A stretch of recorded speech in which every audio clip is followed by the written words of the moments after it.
वितपादपंकजा गणविराजत कमनीय कुशला विदेश पत्नी कमलासन प्रिया सरस्वती वसुदेव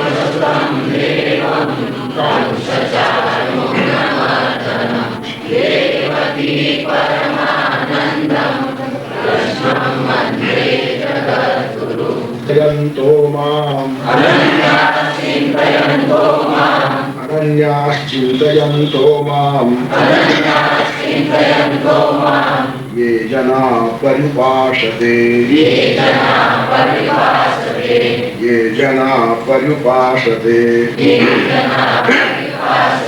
तेषां नित्याभियुक्तानां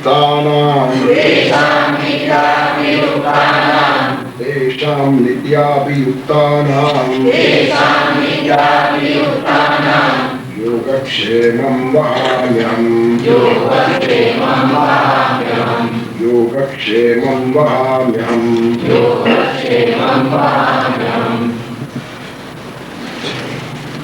गीताનું હાર્ટ કાં તો હૃદય જેને કહી શકીએ આ શ્લોક છે. બધા શ્લોકોમાં તમને 7 શ્લોકો પણ કોઈ પણ કાળે સાત્વિક કામ કરનાર માણસને જબરદસ્ત આશ્વાસન આ શ્લોકની અંદર છે. શ્રદ્ધા જગી જાય માણસની, વિશ્વાસ હલી જાય એનું કારણ ઘણા માણસો જતા કે બધી વાતો સારી છે પણ આ કાળમાં ન ચાલે, કાળ બહુ ખરાબ છે અને કાળનો પ્રભાવ આવો છે કે માણસ સારો રહેવા ધારે તો રહી શકે નહીં. આવું જયારે જનરલી બોલાતું અને એક્સેપ્ટ થઈ ગયું હોય તે કાળે કોઈને સારું જીવવું હોય તો આ શ્લોક ઉપયોગમાં આવે. એક ધારણા બની જાય समय के सभी साथ जीवन बदलते, જેમ કાળ બદલતો જાય તો માણસ બદલવું જ પડે. સિદ્ધાંતોની પૂછડી પકડાય નહીં એમ કહેનારા માણસો બી હોય. અમે સારું અને સત્ય જીવો તો સલાહ આપનારા માણસો મળે. રઘુવંશની અંદર કાલિદાસે એક સરસ વાત આપી છે. દિલીપ રાજા વશિષ્ઠની જે ગાય હતી તેનું રક્ષણ કરવાની જવાબદારી સ્વીકારે છે અને પછી એ ગાયને સિંહ પકડે છે. રાજા એને મારવા પ્રયત્ન કરે છે પણ રાજા નિષ્ક્રિય બની જાય છે, નિરૂપાય બની જાય છે કારણ બાણ ચાલતા જ નથી. અલંબહી પાલ તરસ સમય કરો સિંહ તો મહેનત નહીં કરે, કંઈ થશે નહીં એનું કારણ જેવો તેવો સામાન્ય સિંહ નથી. હું ભગવાન શિવજીનો કૃપાપાત્ર સિંહ છું અને ભગવાન શિવજી જયારે નંદી ઉપર વિરાજમાન થવાના હોય ને ત્યારે પગથિયા તરીકે મારો ઉપયોગ કરે છે. મારા પીઠ ઉપર પગ રાખીને પછી નંદી ઉપર રહે છે. નંદી બહુ ઊંચો છે. શિવજીની સીડી બનનાર સિંહ છું. શિવજીના મારા ઉપર આશીર્વાદ છે, તારી કોઈ શક્તિ મારી સામે ચાલશે નહીં. અને અહીંયા દેવદારુ વૃક્ષો જે ઉછરે છે એ વૃક્ષો ઉપર પાર્વતીને પુત્રવત સ્નેહ છે.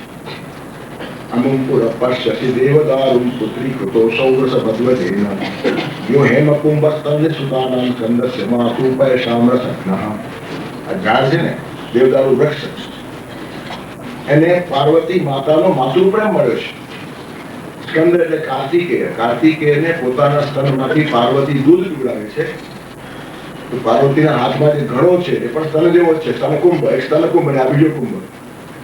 સ્તનમાંથી કાર્તિક એને દૂધ પીવડાવે છે, આ ગળામાંથી મને પાણી પીવડાવે. બંને છોકરાઓનું છે. હું અને કાર્તિકે સ્કંદ અને સગા ભાઈઓ છીએ પાર્વતી માતાની નજરે. અને આ વનના હાથીઓ આ દેવદારુ વૃક્ષને નુકસાન કરે. એ લોકોને ખંજવાળા ઝાડમાં ઘસે, ઝાડ પડી ગયા, ઘસે વાત પતી ગઈ. મોટા માણસ તો થોડુંક ચાપા લે પણ નાના માણસ બહુ નુકસાન કરે. હાથીની ખંજવાળ ઝાડને પાડી નાખે. તેથી આ હાથીઓ તોફાન કરે અને પહેલા ઝાડને નુકસાન થાય, પાર્વતીને દુઃખ થાય. તેથી આ ઝાડની રક્ષા કરવાને માટે મને શિવજી અહીંયા નિયુક્ત કરે છે કે આ ઝાડ પાસે કોઈ આવે નહીં. હવે આ મને સેવક તરીકે નહીં લો તો રોટી અને પગારનું શું? એટલે શિવજીએ મને કીધું કે આ પરિસરમાં જે પ્રાણી આવે તો ખવાડતા એને ખાવાની છૂટ. અને આ ગાય આ પરિસરમાં આવી છે હું એને ખાવાનો શિવજીનો પણ આદેશ છે, મારો પગાર છે. અને હમણાં 2-4 દિવસથી અહીંયા આવ્યું નથી, મારો ઉપવાસ થયા છે, આનાથી મારું પારનું થશે. તને ગાય મારે ગમે એટલો પ્રેમ, પણ મારી આ ખાવા પીવાની વ્યવસ્થા છે. યોગક્ષેમમ વહામ્યહમ એમ ભગવાન કહે છે, આ મારો યોગક્ષેમ છે. આ ઝાડને કોઈ નુકસાન કરે નહીં એટલા માટે હું નિયુક્ત થયો છું. મને આ જ કામ સોંપવામાં આવ્યું છે. આ ગાય મારા હાથમાં આવી દુખાય છે. થયા પછી ખૂબ વિનંતી કરે છે. શસ્ત્રેણ રક્ષમ અશક્ય રક્ષમ, શસ્ત્રથી જેની રક્ષા કરી શકાય ત્યાં સુધી ક્ષત્રિયનું બળ ચાલે. છતાં કિલત્રાય ઉદ્રક શસ્ત્ર શબ્દ ભુવને સુકુડ. શબ્દ એટલે કામ પ્રાણ. ધર્મને, રાષ્ટ્રને, સંસ્કૃતિને, નૈતિક મૂલ્યોને, જીવન સિદ્ધાંતોને ક્ષત અને પ્રાણ થતો હોય તે વખતે સામો થઈને ઉભો રહેવાનું ક્ષત્રિય. ક્ષત્રિય સંસ્કૃતિને નુકસાન થવા દે નહીં, ધર્મને નુકસાન થવા દે નહીં, રાષ્ટ્રને નુકસાન થવા દે નહીં. આ બધા મૂલ્યો છે અને મૂલ્ય રક્ષા ને પ્રહાર થાય. ક્ષત એટલે પ્રહાર અને ત્રાયતે, છતાં ત્રાયતે એવી ક્ષત્રિય. આ બધા મૂલ્યોની રક્ષા કરવાની માટે તો ક્ષત્ર ધર્મ છે, પણ તારો દોષ નથી. કારણ તું શસ્ત્રથી રક્ષા કરવાનો છે અને શસ્ત્ર જ્યાં નિરૂપાય થઈ જાય ક્ષત્રિય કરીશું ત્યારે તારા ઉપર કોઈ દોષ નથી. મને ખાઈ જશે દોષ લાગશે, કારણ તે પ્રયત્ન કરે છે. બાણ છૂટતો જ નથી. આમને આમ હાથ પડ્યો છે પણ બાણ છૂટે નહીં, કારણ સામે દૈવી શક્તિ છે. શિવજીનો કૃપા માત્ર હું છું, તારી કોઈ શક્તિ મારી પાસે ચાલશે નહીં. એનું કારણ ગમે તેવા વંટોડિયા આવે છે, ઝાડને પાડી નાખે, પાડને પાડી શકતા નથી. ત્યારે અત્યારે પાડ સામે ઉભું છે, ઝાડ સામે નહીં. આ શિવજીનો સિંહ છે એટલે પાડ છે, કારણ કે બાણથી ઉડે નહીં. બહુ વાંચવા જેવું છે. કાલિદાસ જે ગરમ ચડાવે છે બહુ સરસ સરસ ઉપમાઓ આપે છે. અને બધું જયારે વાંચીએ ને ત્યારે આપણા દેશની દયા આવે કે આ બધું વાંચશે પણ હવે સંસ્કૃત નહીં બનેલો હતો. એટલો મોટો વારસો ખોવાય છે કે વાંચની રજૂઆત કેવી છે. એમાં ક્ષત્રિયની વ્યાખ્યા આવી જાય, ધર્મની વ્યાખ્યા આવી જાય, રક્ષણની વ્યાખ્યા આવી જાય, શિવજી આવી જાય, કૃપાપાત્ર કોણ આવી જાય, અનંત વાતો મને શીખવા મળે. બહારનું છે ખાલી એક કાવ્યનું, બહારનું છે ખાલી એક નાટકનું, આખી સંસ્કૃતિને ધર્મ એમાંથી ઉભો થાય. ત્યારે સિંહ ઉલટાનો સલાહ આપે છે કે ક્ષત્રિય શસ્ત્રોની રક્ષા કરે, શસ્ત્ર નિરૂપાય થઈ જાય તો દોષ નથી. ચાલી નહીં મારી પ્રતિજ્ઞા છે. અને ગુરુની ગાયની રક્ષાઓની તો વિચાર છે મને ધર્મ હું રાજા થયો છે. પ્રજાપાલન એ અમારું બિરુદ છે અને ગાયની રક્ષા જો થાય તો મરી જવું સારું. બંનેની પરસ્પર ખૂબ ચર્ચાઓ થાય છે. હું ભૂખ્યો છું, મારે ખાવું છે, મારો ઉપાય શું? હું ગાયને નાયક બનાવી ના થશે, હું ભૂખ્યો મરીશ. અને શિવજીના આદેશની વિરુદ્ધની વાત છે, વચ્ચે પડે છે. શિવજી વિરુદ્ધ આવે ખાવાનું ત્યારે બોલો વિરુદ્ધ કે છે તારે ખાવું છે, મને ખાઈ જાય, ગાય છોડી. ત્યારે બોલો કે છે કે સમાનની વાત કરે છે કે સામાન્ય ગાય માટે તું ભરવા તૈયાર નથી, રાજા થઈ પ્રવેશ આપે. અરે ગુરુને બીજી 1000 ગાય ભેગા આપી દેશું તો રાજા છે. એક ગાય મરી જાય તો ગુરુના આશ્રમને 1000 ગાય ના આપે, ગુરુ ખુશ, કારણ કે એક કઈ 1000 મળી. સમજાવનારા કેવી રીતે સમજાવે છે. જીવન મૂલ્યો અને સિદ્ધાંતોથી ચલિત કરનારા માણસો કેટલા હોશિયાર હોય છે. રક્ષા કરવાનું જેના માટે નિમિત્ત પકડ્યું છે તે રક્ષા થાય ને ખરાબ થઈ જાય પછી બીજી 1000 ગાય આપીને ચાલતા રહ્યા સસ્તા સમાધાનો છે. સિદ્ધાંત માણસ સિદ્ધાંત ઉપરથી આટલો પણ ચલિત થતો નથી. વાંચોડ વ્યવહારમાં થાય, સિદ્ધાંતમાં ના થાય. તેથી વશિષ્ઠની ગાય હું મરવા દઉં, મારું બધું કરતું તો ખરાબ થઈ જાય. આ બધી ચર્ચાઓ કઈ જાણની ચાલતી હોય છે. ત્યાર પછી દિલીપ કહે છે કે તમે મારા પર દયા આવે છે ને, દયા ખા, પણ મારા આ શરીર ઉપર નહીં, મારા યશસ શરીર ઉપર દયા ખા. કારણ કે અમને લોકોને આ શરીરની પડી જ નથી. અત્યારે ગુરુની ગાયને બચાવવાને માટે આ શરીરને હું હોમી લઈશ તો ચિરંતન કાળ સુધી મારી કીર્તિ રહેશે, હું જીવતો રહીશ. અને હમણાં ગાયને મરવા દઈને હું જીવી જઈશ તો આજે જ લોકો મારા ઉપર થૂક છે કે મોટો રાજા થયો છે, ગાય તો બચાવી શક્યો નથી. અને એના કરતા બીજું મોટું મરણ છે નામ રમતા ઠકરા નાણા નહીં રહન કીર્તિ કેરા કોટડા પાડ્યા નહીં પડે. મારા કીર્તિ જાળવવી જોઈએ. કીર્તિ, નામ, ચરિત્ર, સિદ્ધાંતો, ધર્મ, સંસ્કૃતિ બધું ખલાસ કરીને ખાલી શરીર જાળવતો હશે એ રોટલો ખાનારો કૂતરો છે અને માણસ ને કહેવાય. તેથી સિદ્ધાંત નિષ્ઠા ઉપર માણસ જીવવા લાગે ને કેવા કેવા પ્રસંગો આવે. 1000 ગાય આપી દે છે શું એમાં? સસ્તા સમાધાનો શીખવનાર માણસોની જગતમાં અસર હોતી નથી. અને ચારે બાજુનું વાતાવરણ એ પ્રકારનું હોય, થોડું ખોટું કરેલો તો ફાયદો થઈ જાય, આંખ સામે દેખાતું હોય અને છતાં નહીં કરવું. એ આ શ્લોક ઉપર જો અસ્થિર માણસો તો જ રહી શકે, લાગી શકે નથી. અને એટલે મેં કીધું કે 10 માણસો પણ જો આ શ્લોક પ્રમાણે જીવનારા આજે આખા પૃથ્વી ઉપર જીવતા હોય તો પૃથ્વી સૌભાગ્ય સંપન્ન છે એમ માનવાનો નથી. કઈ બગડ્યું નથી. 10 માણસો પણ જો આવા હોય અનન્યા ચિંતયંતો મામ યે જના પરિપાસતે તેષામ નિત્યાભિયુક્તાનામ યોગક્ષેમમ વહામ્યહમ. તેથી સ્વસ્થ બની જીવું ગીતાના આશ્વાસન સથવારે. ગીતાનો જે આશ્વાસન સથવારો છે ને એના ઉપર માણસ સિદ્ધાંતનિષ્ઠ રહી શકે, બાકી કોઈ તાકાત નહીં. એનું કારણ ચલિત કરનારા માણસો આજુબાજુ હોય, ચલિત થયેલા અને ચલિત કરનારા. પોતે ચલિત થાય અને બીજાને ચલિત કરે. એક શિયાળની પૂંછડી જો કપાઈ જાય તો બીજાની કાપ્યા વગર રહે નહીં. એનું કારણ તો આપણે સરખા લાગીએ. નકટાઓ લોકો એક સમાજ થાય, કોઈકનું નાક કપાઈ જાય પછી એ લોકો સંપ્રદાય ઉભો કરે. આ સંપ્રદાય શું નાક કપાવવાનું એમ શું થાય તો મળે મળે કે નાક તો જાય. અને પછી આ નાક કપાઈ ગયા માણસો સમાજમાં વધારું નાક કાપતા હોય, કારણ કે આપણું કપાયું અને બીજાનું સારું હોય તો આપણે નાકતા કહેવાય. વધારું કપાય તો બોલે જ નહીં. તેથી ચલિત થયેલા માણસો અને ચલિત કરનારા માણસો તેની વચ્ચે રહીને જો સ્વસ્થ જીવવું હોય તો આ શ્લોક પાયા હોવો જોઈએ. અનન્યા ચિંતયંતો મામ યે જના પરિપાસતે તેષામ નિત્યાભિયુક્તાનામ યોગક્ષેમમ વહામ્યહમ. તેથી દિલીપ પેલી ગાયને બચાવવા માટે સ્ત્રીને કહે છે કે કિમપ્યહિંસ્યસ્તવ ચેન્મતોહમ યશ શરીરેવ મેદયાલુ એકાંત વિધ્વંસીષુ મદ્વિદાનામ પિંડેષુ અનાસ્થા ખલુ ભૌતિકેષુ. ભૌતિકેષુ પિંડેષુ અનાસ્થા. આ ભૌતિક શરીર ટકાવવામાં અમને રસ જ નથી.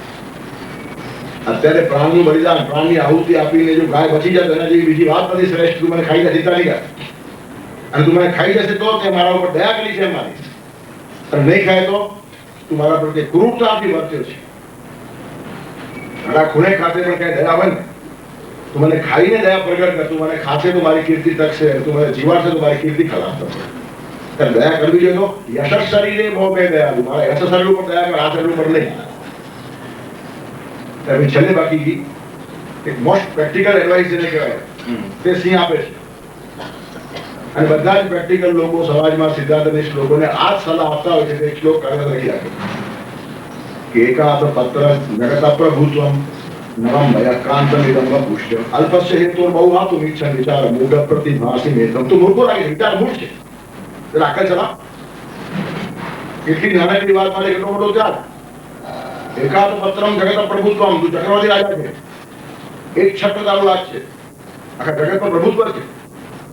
એકાદ પત્રમ જગત પ્રભુત્વમ નવમ મયમ. પછી યુવાન છે, કાંતમિદમ અપુષ્ય, નિરોગી છે, શરીર આટલું સરસ છે. અને સામે શું દેખાય? અલ્પસ્ય હેતુ બહુ હાતું છે. આ અલ્પને માટે આટલું છોડે છે. તું આ સૃષ્ટિનો રાજા છે. એકાદ ભિખારી કંગાલ માણસ ભીખ માગીને ફરતો હોય તો મરી જતો, વાંધો નહીં. અમે ભીખ માગીને મરવા જતો હતો બિચારો. તો રાજા છે, તારું સ્વામિત્વ જગત ઉપર છે, જગત પ્રભુત્વ. નવમ મયમ માટે યુવાન છે. 90 વર્ષનો 100 વર્ષનો ઘરનો મરી ગયો તો વાંધો નહીં, તો અમે ગાય બચીને મરે જવાનો હતો એકાદ દિવસમાં. આવું તો છે ને. કોઈ રોગ લાગુ પડી ગયો, લ્યુકેમિયા છે, બ્લડ કેન્સર છે, મરવાનો છે તો ગાયના નિમિત્તે મરી જઈએ. આવું પણ નથી. તંદુરસ્ત શરીર છે, જુવાની છે, સરસ શરીર છે, જગત ઉપર પ્રભુત્વ છે, એક છત્ર શાસન છે. આટલું બધું તું ગુમાવે છે અલ્પસ્ય હેતુ આ ગાયને માટે. આ જ પ્રેક્ટિકલ એડવાઇસ હંમેશા સિદ્ધાંતનિષ્ઠ માણસોને જમાનો આપતો આવ્યો છે. અને સાચા યૌવન આ જગત રાયા લોકોની સલાહ માની હોત તો જગતમાં કોઈ ક્રાંતિ થઈ હોત નહીં. જગત એ લોકોએ જ બદલાવ્યું છે જે ખભે ખડીઓ લઈને નીકળી પડ્યા છે. સિદ્ધાંતો માટે સાહસિકતા હોવી જોઈએ. કાયદાઓ અને કાયદાઓથી સિદ્ધાંતોનું પાલન થતું જ નથી. એ લોકો સસ્તી સમજૂતીઓ કરી શકે, પેટ ભરી શકે અને ખાઈ પીને મરી શકે, એના સિવાય બીજું કંઈ થાય. તેથી વિચિત્ર કાળની અંદર પણ જ્યારે સિદ્ધાંતનિષ્ઠ રહીને જીવવાનું હોય ત્યારે આ શ્લોક પાયામાં જોઈએ. અનન્યા ચિંતયંતો મામ યે જના પરિપાસતે તેષામ નિત્યાભિયુક્તાનામ યોગક્ષેમમ વહામ્યહમ. ભગવાન કહે છે ખાસ સિદ્ધાંત. કાળ ગમે તો હશે, કાળનો પણ કરતા પરમાત્મા છે. કાળોસ્મી લોકક્ષય પ્રવૃત્ત. ભગવાન કહ્યું છે કાળ બીજું કોણ છે? કાળું છે. સાક્ષાત ભગવાન જ કાળ પુરુષ છે. તેથી કોઈ કાળ ભગવાનના કંટ્રોલની બહાર નથી. આ કાળમાં આવી રીતનું જીવી શકાય નહીં, આવો કોઈ કાળ કોઈ કાળે હતો નહીં, છે નહીં ને આવશે પણ. જો માણસ નિશ્ચિત કરીને સિદ્ધાંત ઉપર જીવવા માંગે તો ભગવાનની જોડે આવીને ઉભા રહે છે, કોઈ કાળ એને નડતો નથી। समय के सभी साथ जीवन बदलते, पर आ श्लोक पाया આવે તો समय को बदलता हुआ तू चला चल, એ પ્રાણ નિર્માણ है। समय प्रमाणे बदलनारा माणसो घણા હોય। अच्छी अच्छी भाषाમાં એક લોકોક્તિ છે, વઢે ડોઈ છે બકરી અને ઉભે ડોઈ છે ઓઠ, જેનો વાહ વાય તેની નીચે પોછ। બકરી દોવી હોય તો બેસી જવું અને ઊંટને દોવું હોય તો ઊભા થઈ જવું, જેવો જેવો પવન। પવન પ્રમાણે પીઠ ફેરવનારા માણસો સિદ્ધાંત ઉપર ટકી શકતા નથી। આ તકવાદી માણસો છે, ઓપોર્ચ્યુનિસ્ટ। અને એક વાત ધ્યાન રાખો, તકવાદી માણસો હંમેશા તકલાદી જ હોય છે। તક જોઈને ઘૂમનારા માણસો તકલાદી હોય છે, ટકી શકે નહીં કોઈ કાળે। જેને જીવનમાં ટકવું છે એના જીવનની અંદર સિદ્ધાંત નિષ્ઠા અજોડ અને બેજોડ હોવી જોઈએ। અને ગીતાનો આ શ્લોક મગજમાં રમતો હોય તો જ કોઈ પણ કાળે માણસ હજા વગર ટકી જાય। નથી કહેતા હાલતો નથી, કેટલા પ્રલોભનો આપ્યા છે યમરાજાએ, ભયંકર પ્રલોભનોની પરાકાષ્ઠા છે। કઠોપનિષદ ખોલીને વાંચો, હજારો વર્ષનું આયુષ્ય આપવા તૈયાર છે, અને યુવાન સેંકડો સ્વર્ગીય અપ્સરાઓ પ્રદાન કરવા તૈયાર છે, આખા વિશ્વનું રાજ્ય આપવા તૈયાર છે। હાથ જોડીને ઉભો રહ્યો કે આત્મજ્ઞાનના ભોગે મને આ કઈ જોઈતું નથી। અને જે માણસ બધું આપી શકે તે માણસ પાછું લઈ પણ શકે, અને તારું તને અર્પણ તવૈવો વાહ તવ નૃત્ય ગીતે, અને કહેવાય નચિકેતા સિદ્ધાંતનિષ્ઠ માણસો। અને એટલે વિવેકાનંદે કીધેલું કે 100 નચિકેતા આપો, દુનિયા બદલાવી નાખો। Give me 100 નચિકેતાસ and I shall change the world। આખી પૃથ્વી બદલી નાખે જો સિદ્ધાંતનિષ્ઠ માણસ હોય તો। અને એની થોડી થોડી ઝલક આપણને ક્યારેક ક્યારેક જોવા મળે છે। એકાદ સારો માણસ ત્યાં આવી જાય ને તો આમ કેવું ચેન્જ થાય છે, હલે જ નહીં માણસ। બળબળા માણસો એનાથી ધ્રુવ છે, એનું કારણ આ માણસ વેચાતો મળતો નથી। વેચાતો માણસ મળતો એનાથી કોઈ ગભરાય જ નહીં, એનું કારણ કોઈ સસ્તામાં મળે, કોઈ મોંઘામાં મળે, પણ વેચાતો એટલે માણસ ચાલે। થોડી પ્રાઇસ વધારે વિશેષ। મોટા ભાગના માણસો વેચાવું હોય, થોડો પ્રલોભન આવે કે સરકી જનારા માણસો, લપસી જનારા માણસો તમને હજારો ઠેકાણે મળશે, પણ અનંત પ્રલોભનોની સામે હિંમતથી અને મક્કમતાથી ઉભો રહેવો એક માણસ આખા વિશ્વને ધ્રુજાવી નાખે। જેને કશું જ જોઈતું નથી એ માણસની કોઈ દિવસ છેડતી કરવી નહીં। એનું કારણ જેને જોઈએ છે કંઈક તેને આપીને તમે કબજે કરી શકો, પણ જેને કંઈ જોઈતું નથી ને એ માણસ કોઈના કબજામાં ના આવે। એ આત્મનિષ્ઠ માણસ છે, એ પરમાત્માના સહારે અને ભરોસે જીવનારો માણસ છે। તેથી બધાની મસ્તી થાય, આગની મસ્તી ન થાય। આ માણસ એસિડ છે, પરમાત્માના સરને ગયેલો માણસ। તમે દૂધમાં સળિયો નાખીને દૂધનું માપ કાઢી શકો, પેટ્રોલ કેટલું ગાડીમાં છે, ઓઇલ કેટલું છે, સળિયા નાખીને લોકો માપે છે। પણ ભૂલે ચૂકે કોઈ દિવસ જો સળિયો એસિડમાં જાય ને તો સળિયો ઓગળી જાય, માપતા નહીં રહે। આ માણસો એસિડ છે, કોઈ એને માપવા ગયો તો પોતે ખલાસ થઈ જાય। તેથી ઈશ્વરની શ્રદ્ધાથી અને નિષ્ઠાથી જીવનાર જે માણસ છે તેની છેડછાડ કરો નહીં। અને એટલે જ કહે છે સતીની છેડતી ન કરો। કુંટાની છેડતી થાય, સતીની છેડતી ન થાય, સત્યાનાશ થઈ જાય। રાની વાત છે ને, રાભાઈના ઘરે ગયો હતો રાજા, પછી સાસુ પોતાની પુત્રવધૂને કહે છે ચાંદલો કર, પુત્રવધુ દેખાવડી તો રાજા ચાંદલો કરાવતો નથી। એનું કારણ ચાંદલો કરે તો ભાઈ થઈ જાય, ગીર પૂજન, નજર ખરાબ થઈ ગઈ, મોઢું ફેરવી ગયો। ચાંદલો કરવાથી રામ મોઢું બનાવે, પછી ત્યાં વસા મોઢું બનાવે, પછી ત્યાં રામ મોઢું ખરાબ કરે છે। ત્યારે એ પુત્ર વધુ પોતાની સાસુને કહે છે કે રાતો ફરે છે, એમ રાજા તો ફરે છે। એને કીધું એ નથી ફરતો, એના દિવસ ફરે છે। એટલે કેટલાક માણસોની છેડતી જગતમાં થાય નહીં, એનું કારણ તમે એની છેડતી કરો પરમાત્મા સહન ન કરે। ભગવાનના શરણે ગયેલો જે માણસ છે એની રક્ષા કરવાની જવાબદારી ભગવાનની છે। અને એ જ મસ્તીથી રામદાસ સ્વામી કહે છે સમર્થા ચિયા સેવકા વક્ર પાએ અસા સર્વ ભૂમંડળી કોણ આય। અમે સમર્થના એટલે પરમાત્માના સેવક છીએ। શિવાજી મહારાજના ગુરુની આ મસ્તી છે, અમે પરમાત્માના સેવક છીએ। અમારી સામે વાંકી નજર કરીને જોવાની કોઈની હિંમત નથી, અને હિંમત કરશે તો એની આંખ ફૂટશે, અમને કઈ થાય। એટલે યોગક્ષેમમ વહામ્યમ ત્યાં સુધી જાય છે। ખાલી રોટલો આપે એમ નહીં, તમને ખબર ન હોય તેવા તમારા શત્રુઓથી ભગવાન તમારી રક્ષા કરે. યોગેશ્વરમાં બધું આવી ગયું. ખાલી રોટલા પૂરતો સીમિત આ શ્લોક નથી. બધી ભગવાન આપે જવું એ સામાન્ય વાત છે. તો દારૂ માણસ કમાવી પડે, મોટી વાત નથી. તેથી યોગક્ષેમનો અર્થ ઘણા માણસો ખાલી દાળ રોટલો કરે છે, આટલું નહીં.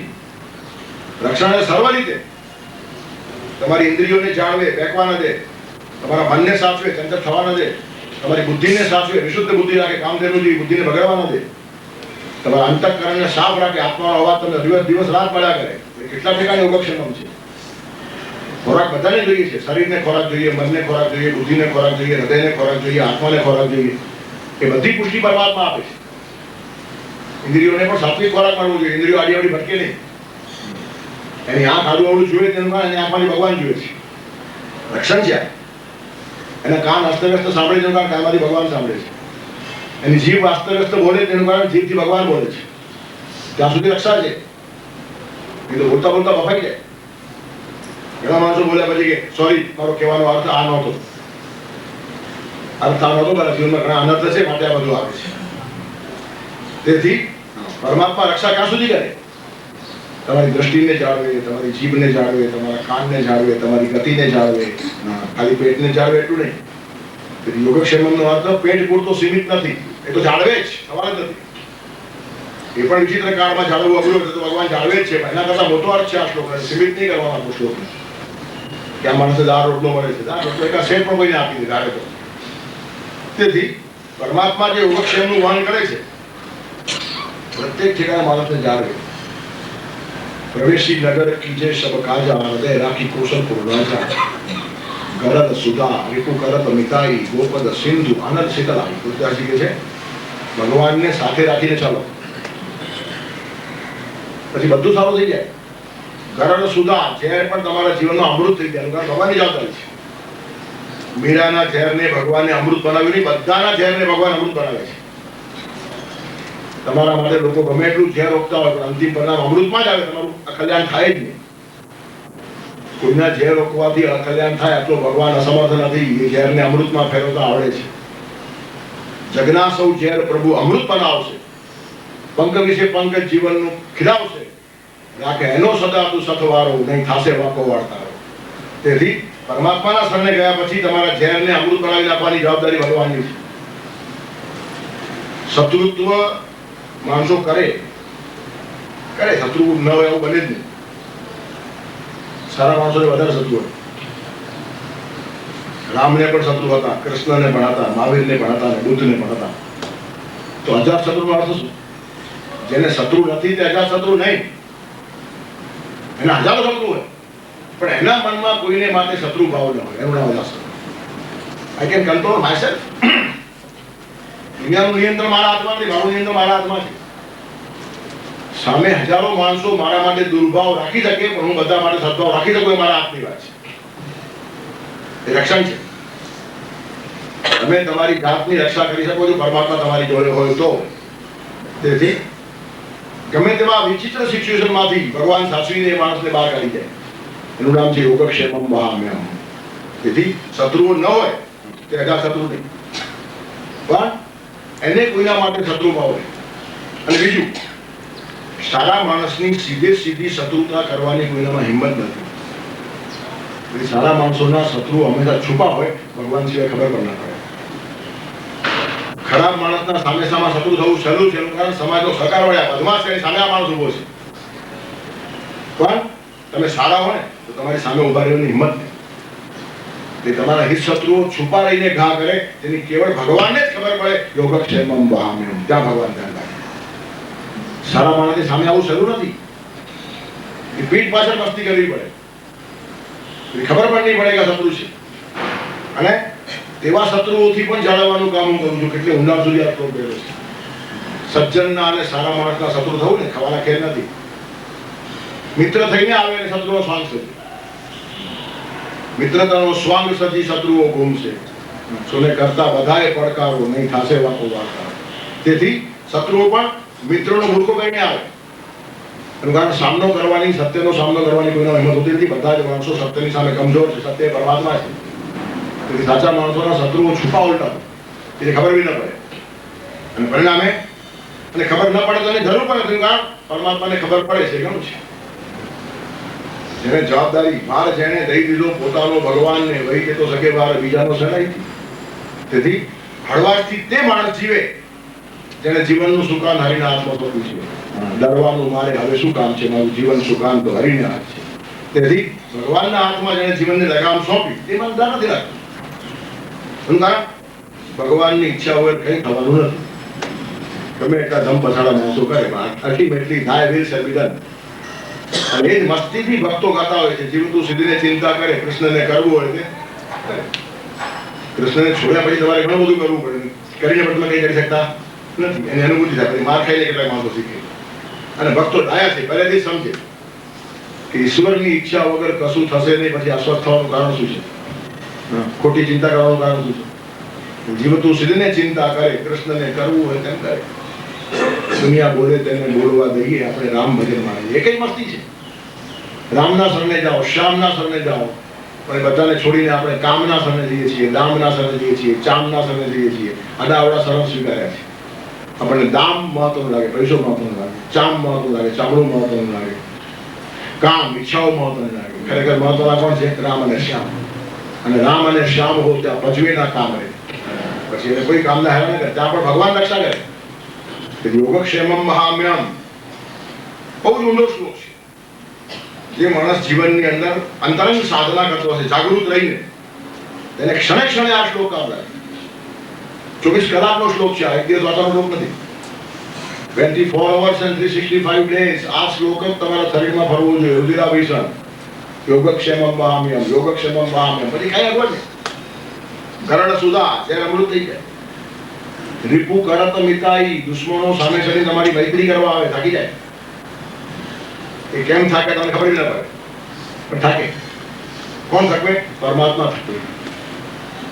કાળ પુરુષ આ જ કામ કરે છે, અસત્યને ઢીલું કરે, સત્યને મજબૂત કરે. જેમ જેમ કાળ જાય ને સત્ય મજબૂત થાય, અને જેમ જેમ કાળ જાય તેમ અસત્ય ઢીલું પડે. તેથી અસત્યને તોડી નાખવાનું કામ પરમાત્મા જ કરે, તમે મહેનત ન કરે. તું કહો આમ સિમ્પલ તમારી જીવા કરો. કાળને સહજતાથી કામ એનું કરવા દો, પાપને સહજ રૂપે પોતાના મોતે મારવા દો. ઘડી પર નાચે ખોટા માણસો, કર્મ કાળા કરીને છો હસે છે હસવા દો, પણ ફળોની પ્રાપ્તિ ટાણે મન મૂકીને રડવા દો. અહંકારે ચડ્યું છે ખૂબ ઊંચું ચડવા દો, પણ ગમનની તારલા નભ ખેરવે છે ખરવા દો. તેથી અહંકારથી કેટલા માણસો આકાશ પહોંચી જાય, પણ આકાશમાં પહોંચ્યા પછી પણ તારાઓ પડી જાય છે, ભૂલવા જેવું નથી. મસ્તી આવે, કેફ આવે, ઘમંડ આવે, પરમાત્મા ઉપરનો વિશ્વાસ અને ભાવ જાય તો પડતા વાર લાગે. તેથી કાળ પુરુષ બહુ મોટું કામ કરે છે. જ્યાં માણસનું ઝેર અમૃત થઈ જાય, દુશ્મનોને એની મૈત્રી કરવાની ભગવાન ફરજ પાડે, એની ચેલેન્જ ના પડે. ગરડ સુધા, રીપુ કરત મિતાઈ, ગોપદ સિંધુ. સાગર છે ને એ ગાયની ખરી જેવો થઈ જાય. એક ગાયની ખરીનું પદચિહ્ન રસ્તા ઉપર હોય તો એને ઓળંગી જેવું અઘરું છે. કોઈ પણ સામાન્ય માણસ એક પગલું કરે ખરી ઓળંગી જાય, તે રીતે આ માણસ સાગર ઓળંગી જાય. ગાયના પદચિહ્નને ઓળંગવામાં જેટલી મહેનત પડે એટલી મહેનત આ માણસ સાગર કૂદવા પડે. ભગવાનની કૃપા હોય. ગોપદ સિંધુ અને અનન શીતળાઈ, અગ્નિ પણ એના માટે ઠંડો થઈ જાય. અગ્નિ પરીક્ષામાંથી સીતાજી આર પાર આવ્યા. અગ્નિની તાકાત સીતાને બાળી શકે. પ્રહલાદને બાળવા બેઠેલી હોલિકા પોતે ભસ્મ થઈ ગઈ, પ્રહલાદને કઈ થયું નહીં. અગ્નિને પણ શાંત કરી નાખી. આ કેટલો મોટો યોગક્ષેમ છે. આગમાં તમે વળતા હો તો પણ તમને આગ સ્પર્શે નહીં, ત્યાં સુધી ભગવાન ધ્યાન રાખે. આ યોગક્ષેમમાં મહામેનનો અર્થ છે. લાક્ષાગૃહમાં પાંડવોને બાળી નાખવાનું જબરજસ્ત કાવતરું. વિદુરના મનમાં ભગવાન આવીને બેસી ગયા, આખું કાવતરું ફેલ ગયું, પાંડવો હેમખેમ બહાર નીકળી ગયા. એ જ પ્રયોગ લંકામાં રાવણે હનુમાનને બાળવાનો કર્યો, એની આખી નગરી લંકા બળી ગઈ, હનુમાનને કશું થયું નહીં. પ્રવેશી નગર કીજે સબ કાજા, હૃદય રાખી કૌશલપુર રાજા. ગરડ સુધા, રીપુ કરત મિટાઈ, ગોપદ સિંધુ, અનર શીતલાઈ. જગતની અંદર આ માણસ ખરો હજાર શત્રુ છે. એનું કારણ એના હજારો શત્રુઓ હોઈને પણ એને કોઈના માટે શત્રુ ભાવ નથી. શત્રુ બુદ્ધિ વિનાશાય દીપ જ્યોતિર નમોસ્તુતે. ઘણા માણસોને આ ખબર નથી પડતો. હે દીવા, તું અમારા શત્રુઓની બુદ્ધિનો વિનાશ કર. આ વાત નથી એમાં. મારામાં રહેલી શત્રુ બુદ્ધિનો વિનાશ કરે એટલે મારા મનમાં કોઈના માટે શત્રુ ભાવ ના આવે, આ અર્થ છે. પણ આપણે શું છે, મનગમતા અર્થો કરવાની ટેવ છે. આપણા શત્રુની બુદ્ધિ ખરાબ થાય, દાડો ઉઠે તો આપણને આનંદ થાય. આવું મનમાં ખાસ રમતો હોય પછી આવું યાદ થાય. જેવી હશે તમારી નજર હશે, જેવી દ્રષ્ટિ તેવી સૃષ્ટિ. શત્રુ બુદ્ધિ વિનાશનો અર્થ શત્રુત્વની ભાવના ખરાબ થવી જોઈએ. શત્રુની બુદ્ધિ ખલાસ કર એમ નહીં. શત્રુને એવી બુદ્ધિ આપ કે શત્રુતા ભૂલી જાય, સારા માર્ગે છે. શત્રુની પણ શત્રુ બુદ્ધિ જાય અને મારા મનમાં પણ એના માટે શત્રુ ભાવ નિર્માણ ન થાય, એ દીવાને કહેવાનો પ્રકાશ આપ. અંધકારમાં ચકરાય છે માણસો. શત્રુ બુદ્ધિ વિનાશ થાય એટલે શત્રુ બુદ્ધિ ખરાબ કરવાની છે, શત્રુઓની બુદ્ધિ નહીં. પણ દરેક માણસના મનમાં રહેલી શત્રુ બુદ્ધિ છે એને હે દીવા તું નાશ કરી નાખ. કોઈ બીજા માણસને પોતાનો શત્રુ ગણે જ નહીં. આ સ્વસ્થ સમાજનું લક્ષણ છે. રાજકારણીઓ બધાને શત્રુ સમજીને ચાલતા અને ભક્તો બધાને મિત્રો સમજીને ચાલતા. ફરક છે, દ્રષ્ટિમાં જ ફરક છે. રાજકારણી પહેલા એમ કે છે તમારા સામે માણસ આવે ને એને બદમાશ સમજો ને ચાલો, પછી સારો રહેતો નથી. બદમાશ સમજીને ચાલો એટલે થાપ ખાવાનો વારો આવે. અને ભક્તો કે છે મિત્ર સમજીને જ ચાલો, એટલે થાપ ખાવાનો વારો આવે તો ખાઈ નાખો, કઈ વાંધો નહીં. એનું કારણ એમાં નુકસાન એને થશે, તમને થશે. છેતરાઈ જવા તૈયાર હોય એનું નામ ભક્ત અને છેતરવા તૈયાર હોય એનું નામ રાજકારણી. કબીરજી કહે છે કબીરા આપ ઠગાઈએ, પોતે ઠગાઈ ગયો. કબીરા આપ ઠગાઈએ और न ठगिए कोई, आप ठगे सुख होत है और ठगे दुख હોય. જે માણસ પોતે છેતરાઈ જાય છે એ તરી જાય છે અને બીજાને છેતરે છે તે ડૂબી જાય છે. છેતરનારનો અંત કોઈ દિવસ સારો હોતો નથી. ત્યારે કોઈને છેતરવું, તેના છેતરાઈ જવું એ ડાપણનું કામ છે, ભક્તોને ખબર છે. તેથી સજ્જન સમજીને જ આ લોકોનો વ્યવહાર શરૂ થાય. પછી દુર્જન નીકળે તો એનું કર્યું ભોગવશે. અને રાજકારણી કહે છે કોઈના પર વિશ્વાસ કરો જ નહીં. એ દુર્જન છે, બદમાશ છે, લાભ મેળવવા પાસે આવ્યો છે, ચેતતા. પછી ઓટોમેટિક સારો એટલો વાત જુદી છે, પણ ખરાબ છે એમ સમજીને જ ચાલો. અને ભક્ત કહે છે સારો સમજીને ચાલો, ખરાબ નીકળ્યું તો આપણે ફિકર નહીં કરવાની, એના કાર્ય ભોગવશે. એનું મન ખરાબ ના થાય. જગતમાં બધા જ માણસોને સારા સમજીને ચાલનાર માણસનું પોતાનું મન ખરાબ ન થાય એ કેટલી મોટી સિદ્ધિ છે. બધાને ખરાબ સમજવાથી આપણા નેગેટિવ વિચારો શરૂ થાય અને પરિણામે આત્મઘાત થાય. વિચાર ખરાબ થાય પછી માણસ રીતે ખરાબ થાય. નેગેટિવ થિંકિંગને જે માણસ એન્ટ્રી આપતો જ નથી, ત્યારે કોઈને જ શત્રુ સમજવાના નહીં. એનું કારણ શત્રુ તો ભગવાનને પહોંચે, એ મારો વિષય નથી. યોગક્ષેમમ વહામ્યમ, આટલી સ્પષ્ટ કલ્પના હોવી જોઈએ, આટલા કન્સેપ્ટ ક્લિયર હોવા જોઈએ. જેની ધારણા આટલી જે ક્લિયર હોય ને તે માણસ બહુ સ્પષ્ટ જીવતો હોય, હળવો ફૂલ જેવો જીવતો હોય. ગમે તેવા ભારે કમ વાતાવરણની વચ્ચે જીવન સબર છતાંય કોઈ ખાલી માનશે ને ખાલીપણામાં કોઈને હળવાશ લાગશે. ત્યારે કહું તત્વ શું છે? આ એક જીવન દ્રષ્ટિ છે. યોગક્ષેમમ વહામ્યમ આ એક જીવન દ્રષ્ટિ છે. જેથી એના શત્રુઓને ભગવાન મેનેજ કરે, એના મિત્રોને ભગવાન મેનેજ કરે, એના પરિવારજનોને ભગવાન મેનેજ કરે, એની જીવન વૃત્તિને ભગવાન મેનેજ કરે, જીવિકાને મેનેજ કરે, મનને મેનેજ કરે, બુદ્ધિને મેનેજ કરે, અંતઃકરણની કાળજી લે. કેટલું ભગવાન જાય છે અને શક્ય છે. એના માટે રમત છે. કામ જગતમાં કોઈ એમને લાગે ના બહુ ભારી. આપણે નાનકડું કામ ભારી લાગે અને મોટા મોટા કામો હસતા રમતા કરે છે. લોકવસ્તુ લીલા કઈ વધે 14 બ્રહ્માંડ ચાલીને પણ સૂતો હોય. આપણે એક પરિવાર ચલાવીને પણ શાંતિથી સુઈ શકતા નથી. અને 14 બ્રહ્માંડ અતલ વિતલ સુતલ તલાતલ મહાતલ રસાતલ પાતાળ બધું કર્યા પછી નિરાતે ક્ષીર સાગરમાં સુઈ શકે. એનું કારણ એ હળવાશ. જે માણસ ભગવાનના ભરોસે ને ભગવાન સાથે જીવતો હોય તેના જીવનમાં આવી હળવાશ આવે. ટેન્શન ફ્રી લાઈફ, રિલેક્સ શાંતિથી માણસ જીવે. એનું કારણ બધું પરમાત્માને સમર્પિત થયેલું છે. ઇન્દ્રિયનું સમર્પણ, તનનું સમર્પણ, મનનું સમર્પણ, બુદ્ધિનું સમર્પણ, હૃદયનું સમર્પણ, અહંકારનું સમર્પણ અને જીવનનું પણ સમર્પણ. હૃદય દીધા વિના કોઈ કામનું હૈયું નથી મળતું અને સમર્પણ જે નથી કરતું જીવન એનું નથી ફરતું. સમર્પણ કર્યા વગર જીવન સફળ થતું જ નથી. અને એટલે જ શરણાગતિની વાત જ્યારે સંતો કહેતા ને એની બધા બહુ ઊંચાઈ છે. શરણાગતિ આચાર્ય નથી. મહાપ્રભુ વલ્ભાચાર્ય જ્યારે શરણાગતિની ભાષા બોલતા હોય ત્યારે કેટલી ઊંચાઈ છે. શરણાગતિ એ ગુલામી નથી. પત્ની પોતાનું જીવન પતિને સમર્પિત કરે છે, પત્ની ગુલામ નથી, સખા છે. અને ભગવાનને પણ સ્વામી થવાની, સખા થવામાં રસ છે. સુદામાના પણ સખા થયા છે, અર્જુનના પણ સખા થયા છે, ગોવાળિયાઓના પણ સખા થયા છે. આખા દુનિયાનો માલિક. આપણે નથી માલિક તો માલિક થવાના પ્રયત્નો કરીએ છીએ અને માલિક છે છતાં સખા થવાનો પ્રયત્ન કરે છે. એનું કારણ સમાન કક્ષા ઉપર આવીને ઉભો. એનું કારણ એના સમાનનું પણ યોગક્ષેમમાં વહન કરવાનું છે. સામેના માણસને હરકું નહીં લાગવું જોઈએ. ધાર્યામી અહમ ઓજસા, હું બધાને ધારણ કરું છું આખી પૃથ્વીને. બ્રહ્મા વિશ્ય ભૂતાની ધારયામ્યહો મૌજા પુષ્ણામી ચૌષધિ સર્વા સોમભૂતવાળા સાધના.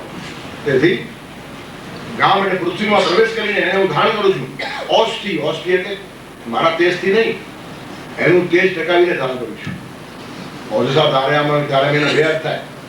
ભગવાન પોતાના તેજથી પૃથ્વીને ધારણ કરે છે. આ તો સામાન્ય અર્થ છે, બધાને ખબર છે. જે ધારણ કરે એનું તેજ હોવું જ જોઈએ. પણ મહત્વની વાત છે, જેને ધારણ કરે છે તેનું પણ તેજ ટકાવું છું. એનું પણ તેજ ટકાવું છું.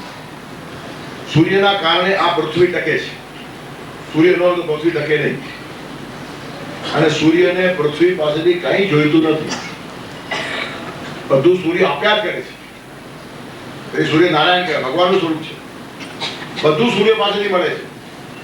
તેજ મળે, પ્રકાશ મળે, શક્તિ મળે, ઉર્જા મળે, જીવન મળે, પ્રેરણા મળે, સવિતુર વરેણ્યમ ભર્ગો દેવસ્ય ધીમહિ ધિયો ન પ્રચોદયાત. બધું આપનાર સૂર્ય છે. પણ સૂર્ય ખાલી આપ્યા જ કરે તો પૃથ્વી હોશિયારી બની જાય. હું ખાલી દેનાર જ છું. તેથી પોતાને જરૂર ન હોવા છતાં સમુદ્રનું પાણી ખેંચે છે સૂર્ય. પૃથ્વીને એમ થાય કંઈક લીધું મારા બધું વરસાવી દે. ખારું પાણી ખેંચી લે અને મીઠું વરસાવે. પણ લીધું એટલે કમસે કમ પૃથ્વીને એમ લાગે કે હું ખાલી દેનાર નથી, સૂર્ય પણ મારી પાસે લે છે. એટલે સૂર્યને જરૂર નથી તો પણ લે. શા માટે? પૃથ્વી હલકી નહીં પડવી જોઈએ. આ ધારણની વાત છે. અને ખરી જે ગુરુ પૂર્ણિમા આજ તો તમારે થયા અને ખરી જે ગુરુ પૂર્ણિમાનો ભાવ હતો,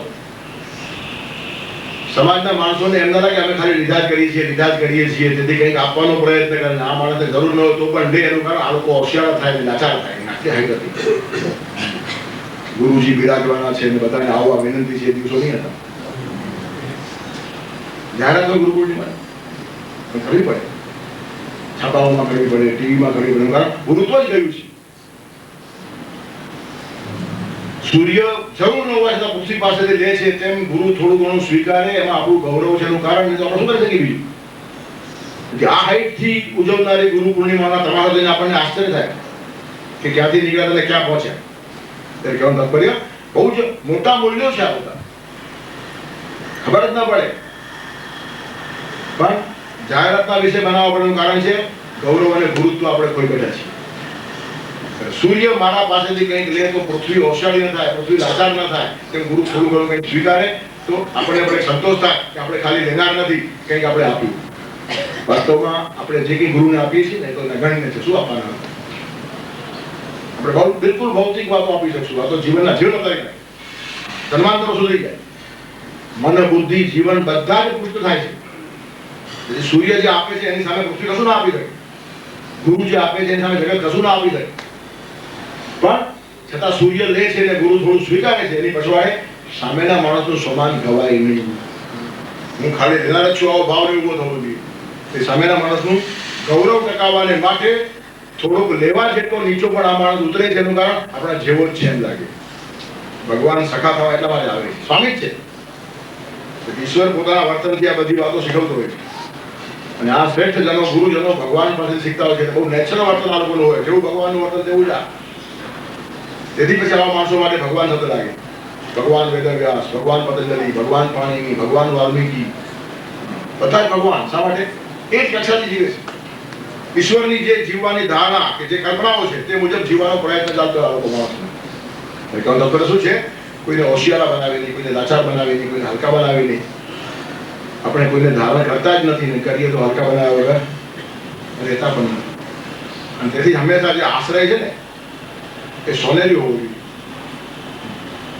વિનાશ્રયા શોભંતે પંડિતા વનિતા લતા. આશ્રય વગર પંડિતો વનિતા લતા શોભતા નથી. પંડિતને આશ્રય જોઈએ. વનિતા એટલે સ્ત્રીને પણ આશ્રય જોઈએ. સ્ત્રીને અગવડ પડે. સ્ત્રીને આશ્રય જોઈએ. આશ્રય એટલે હલકા પડવું નહીં.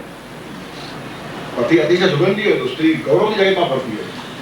તેથી આશ્રય જોઈએ. લતાને પણ આશ્રય જોઈએ. વેલ કોઈ દિવસ જાય નહીં એમને ઉપર. થળ જોઈએ, સાથે આધાર જોઈએ.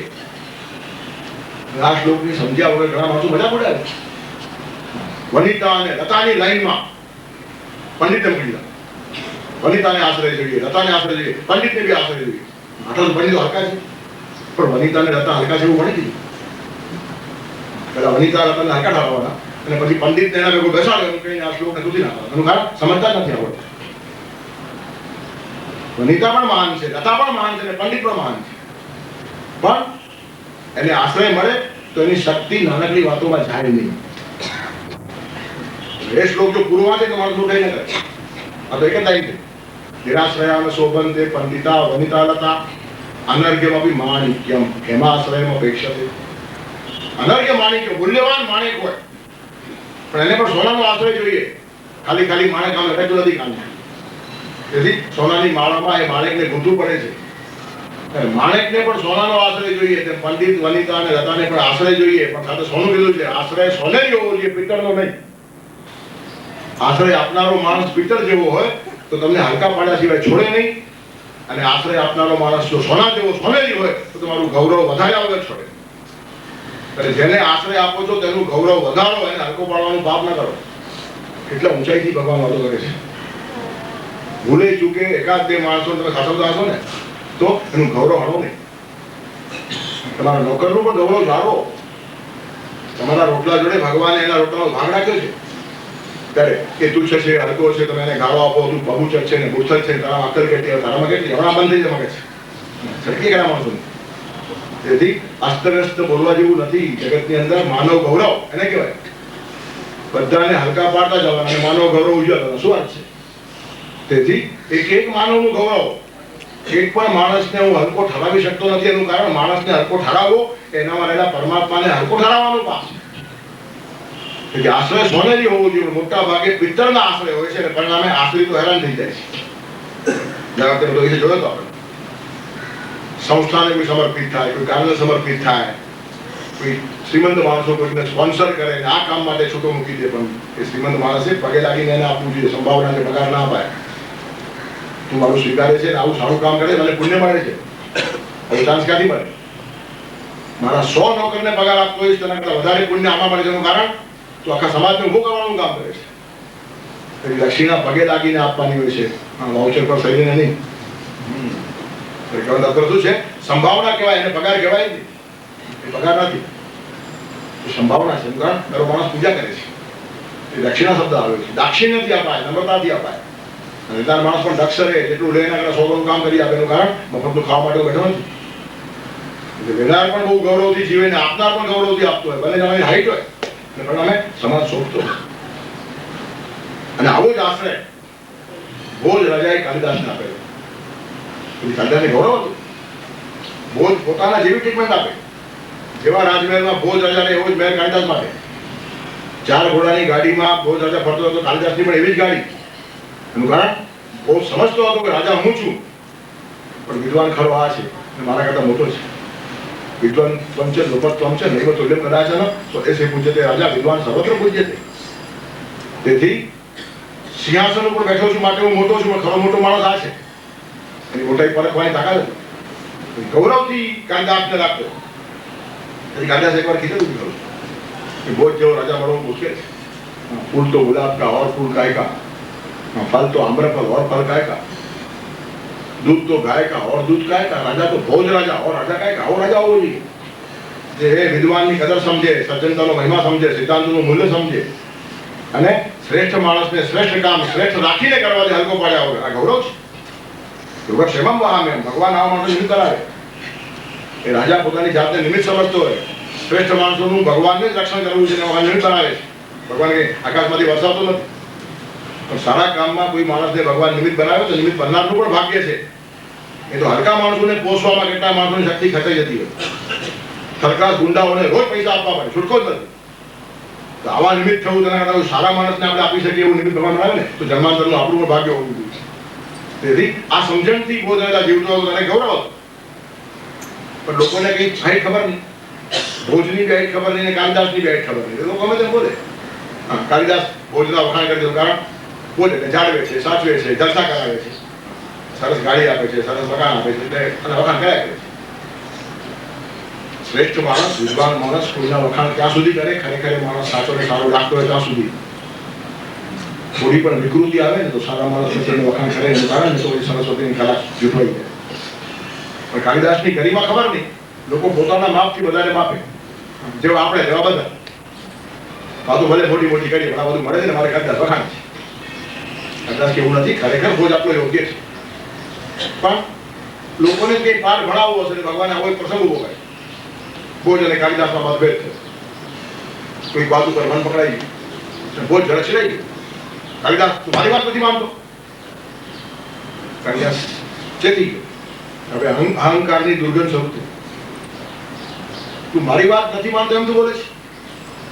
મારી વાત પણ તારી વાત પણ ન માનાય, સારી વાત હોય તો માનાય. અને તારી વાત જો સારી અને સાચી ન હોય તો ન માનાય. તું રાજા હોય તો પણ. આ કહેવાની તાકાત કાલિદાસમાં કાંઈ વાત એવું કારણ વેચાઈ ગયેલો માણસ નહોતો. વેચાઈ ગયેલા માણસો બોલી શકતા નથી, શેઠજી આપો તો બરાબર, બે તારીખ વધારે વગાડી દે, શું ફરક પડે? એમણે ગાળ આપી, આપણને ક્યાં લાગી? લોકોના શ્લોક નથી, આ ભયંકર શ્લોક છે. તેથી સેન્સિટિવ માણસો, કચવાયેલા સોમાન તો એ જિંદગી નથી, ને નાચે નહીં ભગવાન તો એ બંદગી નથી, આ કક્ષાના માણસો છે. સોમાન એટલે જ જીવન છે. ભોજના અવાજમાં જરા કલાકી દેખાણી જેથી કાલિદાસ. તમારી વાત સામાન્ય માનવાની, સાચી વાત માનવાની, સારી વાત માનવાની. પણ મારી વાત તું માનતો નથી, એની પછવાડે એ ગર્ભિત આંતર છે કે મેં તને મહેલ આપ્યો છે, મેં તને ઘોડાની ગાડી આપી છે, હું તારી વ્યવસ્થા કરું છું, મારી વાત માનતો નથી. એ જ ઘડીએ બધી વ્યવસ્થા સોંપીને આ માણસ ચાલતો થઈ ગયો 1 મિનિટની અંદર. વ્યવસ્થા માટે આવેલો માણસ નથી, શ્રેષ્ઠ કામ કરતો હતો એટલે વ્યવસ્થા ગોઠવવા માટે ભગવાને તમે નિમિત્ત બનાવ્યો હતો. હવે નિમિત્ત થવાની લાયકાત તું ખોઈ બેસે છે. સોરી, બધું આપી ચાલી ગયું. રસ્તા પેલા પંડિતો મળ્યા ત્યારે કાલિદાસ કહે છે, 2-4 વર્ષ પહેલા તમને એક દુહો કીધો તમને, फूल तो गुलाब का और फूल खाएगा, फल तो आम्रफल और फल खाएगा, दूध तो गाय का और दूध खाएगा, राजा तो भोज राजा और राजा खाएगा. તે વખતે રાજા એવો હતો, રાજા ચેન્જ આવે છે તો નવો દુહો સાંભળો. फूल तो कपास का और फूल खाएगा, ગુલાબ ખાલી સુગંધ આપે, કપડા ઇજ્જત જાળવે. કપાસનું ફૂલ સારું છે, બધાની ઇજ્જતની રક્ષા કરે. ફૂલ તો કપાસ का और फूल खाएगा, અને ફળ તો કર્મફળ આમ્રફળ ખાएगा. આમ્રફળ પણ કર્મ હોય તો ખવાય. થાળીમાં પીરસે તો આંબો છોડીને ઉઠી જવું પડે. ખાવાની શરૂઆત કરવાને વાયર આવે તો એકનો એક જુવાન એક્સિડન્ટમાં મરી ગયો, ખાવું જોઈએ આંબો હિંમત હતો. તેથી આમ્રફળમાં તાકાત નથી, કર્મફળ સૌથી મોટું છે. ફળ તો કર્મફળ ઓર ફળ ખાएगा, और दूध तो माय का और दूध खाएगा. ગાયનું દૂધ નહીં, માનું દૂધ ખરું છે. ઘણી વાર કહું છું, બે માણસો લડે તો શું કે, આવી જા માનું દૂધ પીધું હોય, કોઈ એમ કે આવી જા ગાયનું દૂધ પીધું હોય. दूध करो मानो. તેથી फूल तो कपास का और फूल खाएगा, फल तो कर्मफल और फल खाएगा, दूध तो माय का और दूध खाएगा. પછી કે રાજા તો મેઘ રાજા ભોજ રાજા ખાएगा. હા, આકાશમાંથી વરસે મેઘરાજ સાચો છે. આ તો ઠીક છે, ભગવાને નિમિત્ત બનાવ્યો તો ભોજને, અને જાનું સારો હોય તો બધું સ્તુતિ કરી શકાય. ખોટા માણસની ખુશામત કરવી એ પાપ છે, તેમ સાચા માણસની સ્તુતિ ન કરવી એ પણ પાપ છે. ખરેખર જે માણસ સાચો અને સારો છે તો સ્તુતિ કરાય છે, પણ એ સાચા માણસની સચ્ચાઈ જ્યારે ખલાસ થાય ત્યારે પછી એની સ્તુતિ કર્યા કરવી એ ભાટાઈ છે, ખુશામત છે. અને મારી સરસ્વતી નારાજ છે, વાણીનું વરદાન ઝૂંટવાઈ જાય. તેથી જીવનનિષ્ઠ માણસો કોઈ દિવસ લાચારી કરતા નથી, ખુશામત કરતા નથી, કોઈની ખોટી સ્તુતિ કરતા નથી, અને સાચી વાત હોય તો એપ્રિશિએટ કર્યા વગર રહેતા પણ નથી. કારણ કે પરસ્પરના આધારે સમાજ ચાલતો હોય છે. પરસ્પરાવલંબન, કેવળ સ્વાવલંબનથી જીવાય નહીં. કુટુંબમાં બધા જ માણસો એકબીજા ઉપર આધારિત છે કે નહીં? બધા સ્વાવલંબી. ઘરના સાથે સાત માણસો કમાવા જાય છે, અને ઘરના સાથે સાત માણસો ખૂણામાં અલગ અલગ જુદા રાખીને પોતાની રસોઈ બનાવે. ચાલે? એક માણસ કમાવે, બીજો માણસ રાંધી આપે, ત્રીજો માણસ વ્યવસ્થા કરે, એક માણસ ખરીદી કરે, બધા અંદર વેચે તો ટીમ વર્ક છે. બધા માણસે બધું કામ પોતાનું કરવું ચાલે. પણ પરાવલંબન એટલે પર એટલે શ્રેષ્ઠ, એ અવલંબન શ્રેષ્ઠ હોવું જોઈએ. પરાધીનતા વાળું પરાવલંબન નહીં. પત્ની પતિ ઉપર આધારિત છે ને પતિ પત્ની ઉપર આધારિત છે, બંને પરાવલંબિત છે, છતાં સ્વતંત્ર છે. એક જીવવાની કલા છે. કોઈના મનને ન મારતા, કોઈના સ્વમાનને ન અણતા એકબીજાના કામો કરવા એ ગૌરવ છે. અને એક પ્રશ્ન પૂછ્યો ભાઈએ, માણસે પરાવલંબી થવું જોઈએ કે સ્વાવલંબી? બેવું બંને થવું જોઈએ. ખંજવાળ આવતી હોય તો પોતે જ કરવી પડે, બીજો ખર્ચ મજા ના આવે. સ્વાવલંબી ત્યાં ખંજવાળ આવે તો ક્યાંય બીજે ખંજવાળ કરતો. તેથી ખંજવાળ આવે તો સ્વાવલંબી, અને પગ દુખતા હોય તો પરાવલંબી. પોતે તો મજા નહીં આવે. પગ બીજો જ આવે તો મજા આવે, ખંજવાળ પોતે કરી તો મજા આવે. એકમાં સ્વાવલંબન, એકમાં પરાવલંબન, એનું નામ જીવન. પણ પરાવલંબી થતી વખતે બીજાના સ્વમાન ઉપર ઘા નહીં કરવાનું, કોઈના મનને મારી નાખવાનું. આપણે કોઈના આધાર બની શકીએ છીએ, આવું ગૌરવ ભગવાને આપ્યું છે, એની સુગંધ માણવાની. અને ભગવાન જેમ આપણું મહત્વ ટકાવીને આપણને જાળવે છે તેમ કોઈનું મહત્વ ટકાવીને જીવનમાં જાળવી દેખાડો તો ભગવાનના રસ્તે છે. મમ વર્તમાન વર્તન્તે મનુષ્ય અપાર્થ સર્વસ્વ. મનુષ્ય કોણ? જે મારા રસ્તે ચાલે. અને ભગવાનનો રસ્તો કયો? 24 કલાક આપણને સંભાળીને હું તમને સંભાળું છું એમ કહેવા માટે આવતો નથી. અને આપણે ફટ કહીને હું તને પોષું છું એમ કહી દઈએ કે ભૂલે ચૂકે કોઈને પગાર આપતા હોય તો છોડીએ ને કીધા વગર ઠીક છે તને કોઈ ઉભો રાખીને હું પોષું છું. કોઈ દિવસ ભગવાને કીધું આપણને? અને ખરેખર ભગવાન સિવાય કોઈ ઉભો ના રાખે આપણને, હકીકત છે. અને છતાં એ કહેતો નથી એક માણસને ઉભો રાખનાર પરમાત્મા પણ હું તને ટકાવું છું ને પોષું છું કોઈ દિવસ કોઈને એને કીધેલું નથી. તો થોડુંક તો શીખીએ એના પાસેથી આપણે કે ભગવાન આખા દુનિયાને ધારણ કરે છે, એમાં થોડીક ધારણા કરવાની ક્ષમતા અને શક્તિ આપણને આપી હોય તો ભગવાન જે સુગંધથી દુનિયા સંભાળે છે તે સુગંધથી હું 2-4 માણસોને સાચવીશ અને એના કાર્યમાં મારું કોન્ટ્રીબ્યુશન છે એમ માનીશ. યોગક્ષેમમ વહામ્યમ બહુ મોટો વ્યાપક શ્લોક છે. એના શત્રુઓને ભગવાન સાચવે, એના મિત્રોને ભગવાન સાચવે, એના પરિવારને ભગવાન સાચવે, એની આજીવિકાને સાચવે, એના મનને સાચવે, ઇન્દ્રિયોને સાચવે, બુદ્ધિને સાચવે, અંતઃકરણને સાચવે, એના સ્વમાનને પણ સાચવે. એનું અપમાન ભગવાન થવા ન દે.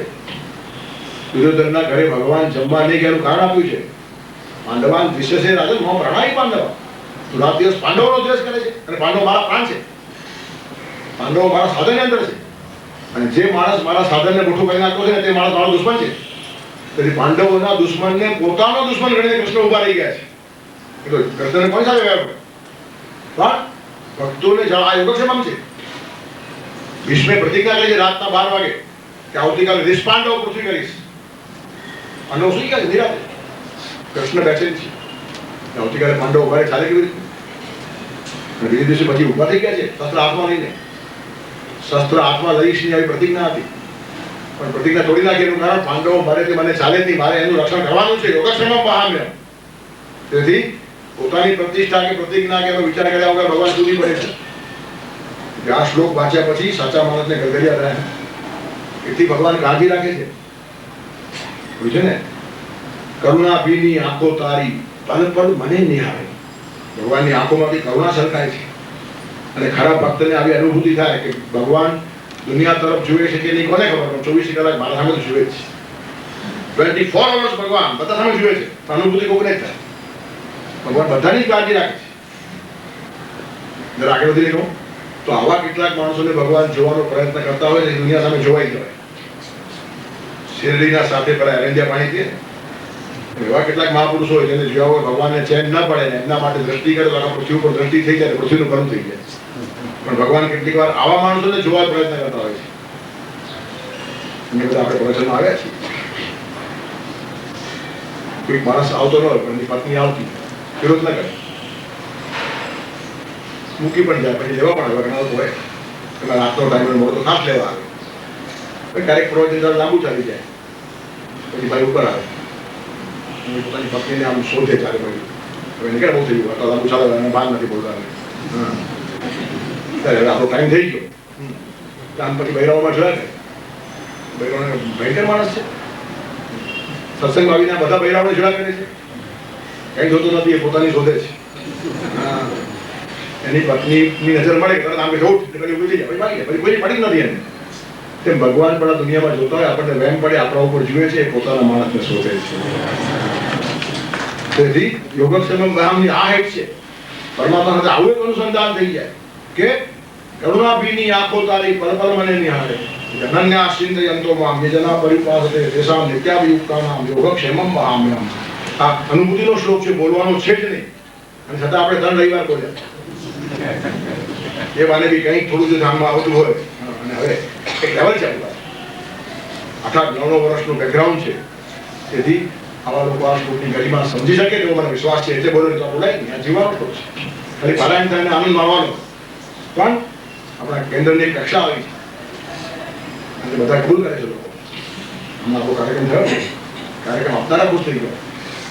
તમારી જિંદગીમાં આવો કાર્યક્રમ નથી આપ્યો. આટલા સરસ લોકો આવી રીતે સાંભળતા હોય એટલી ગરિમા છે. બધું બેકગ્રાઉન્ડ છે આ લોકોનું. 9 વર્ષથી ગીતા સાંભળનારા લોકો છે. તેથી એક વાતને આવી સરસ રીતે ઝીલે છે. ત્યારે આપણે ઝીલી શકીએ છીએ. આવી એક ક્ષમતા ભગવાને જ આપણને આપી છે. ઝીલવાની ક્ષમતા આપણામાં નિર્માણ થાય ને એ પણ યોગક્ષેમનો એક ભાગ છે. યોગક્ષેમમ વહામ્યહમ. તેથી એક મિનિટ પણ જે શ્લોક પર બોલાય નહીં તે શ્લોક પર આપણે તંતન કરા બોલ્યા ભગવાનની ઈચ્છા હશે કે આપણા કંઈ ચિત્રો આપણા આંખ સામે આવે ને તો ક્યારેક જીવવાનું મન થાય, સરસ વાત ખબર મેળવવાનું મન થાય.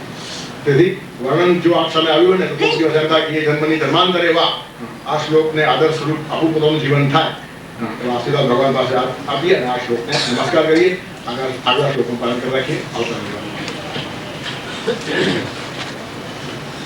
येऽप्यन्य देवता शक्ता यजन्ते श्रद्धयान्वितः तेऽपि मामेव कौन्तेय यजन्त्य विधिपूर्वकम्